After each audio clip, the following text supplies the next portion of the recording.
അത് കുറച്ച് മുമ്പ് മുതലേ ഞാൻ ചിന്തിച്ചുകൊണ്ടിരിക്കുന്ന കാര്യമാണ്. മനസ്സ് മടുത്താണെന്ന് തന്നെ പറയാം. കാര്യം കോൺഗ്രസ് പാർട്ടിയിൽ നിന്ന് എനിക്ക് മാനസികമായിട്ട് ഒരുപാട് വിഷമങ്ങൾ എനിക്കുണ്ടായി. ഞാൻ റെയിൽവേയിൽ ജോലി ചെയ്യുന്ന സമയത്ത് എനിക്ക് കണ്ടക്ടർ റൂളൊക്കെ ഉള്ളതുകൊണ്ട് എനിക്ക് പാർട്ടിയിലധികം മുൻപോട്ട് വരാൻ പറ്റത്തില്ല. കാരണം അതുകൊണ്ടാണ് സ്പോർട്സുമായിട്ട് ബന്ധപ്പെട്ട കാര്യങ്ങളിൽ ഞാൻ കോൺഗ്രസ് പാർട്ടിയോട് ഞാൻ ഒപ്പം നിന്നിരുന്നു. കാര്യം വർഷങ്ങളായി എൻ്റെ കുടുംബം കോൺഗ്രസ് പാർട്ടിയിൽ ഉള്ളവരാണ്.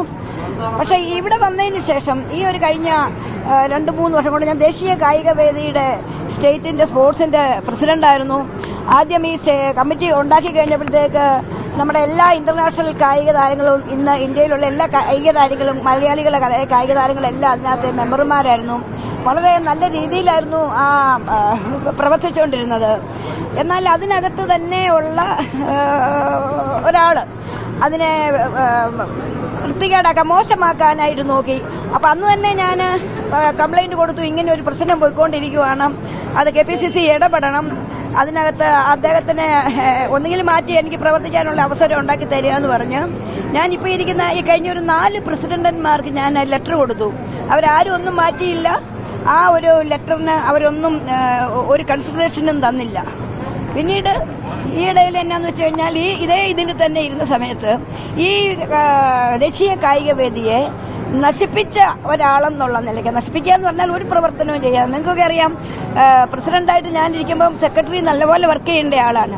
ഒരു വകയും ചെയ്യാതെ അദ്ദേഹത്തിന് പ്രസിഡന്റ് വേണമെന്നും പറഞ്ഞ് KPCC ഒക്കെ കണ്ടുപിടിച്ച് ഇങ്ങനെ നടക്കുകയും ഒരു സുപ്രഭാതത്തിൽ ഞാൻ പോലും അറിയാതെ എന്നെ മാറ്റിയിട്ട് പ്രസിഡന്റ് അദ്ദേഹത്തിന് കൊടുക്കുകയും എന്നെ രക്ഷാധികാരിയാക്കി ആ സ്പോട്ടിൽ തന്നെ ഞാൻ ആ സംഘടനയിൽ നിന്ന് രാജിവെക്കുകയും ചെയ്തു.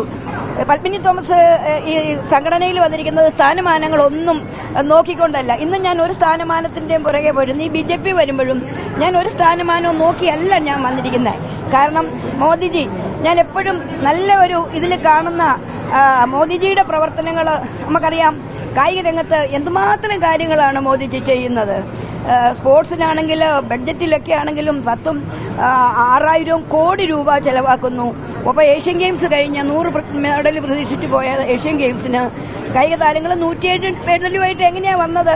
കൊടുക്കുന്ന പ്രോത്സാഹനമാണ്. നമുക്കറിയാമല്ലോ, നമ്മുടെ കേരളത്തിൽ കുട്ടികളുടെ സെക്രട്ടേറിയറ്റിന്റെ ഫ്രണ്ടിൽ ജോലി കിട്ടാതെ തല മുട്ടയടിച്ചുകൊണ്ട് അവർ പോകുന്നു. ആര് തിരിഞ്ഞു നോക്കുന്നു?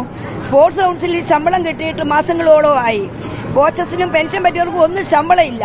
അങ്ങനെ ഒരു വല്ലാത്ത അവസ്ഥയിലേക്ക് പോവുകയും ഇതിനിടയിലൊന്നും ആരും ഇടപെടാതിരിക്കുക, ഇങ്ങനെ പ്രശ്നങ്ങൾ ആരും ഇടപെട്ടതിനെ നേരെ ഒന്നും ചെയ്യുന്നില്ല.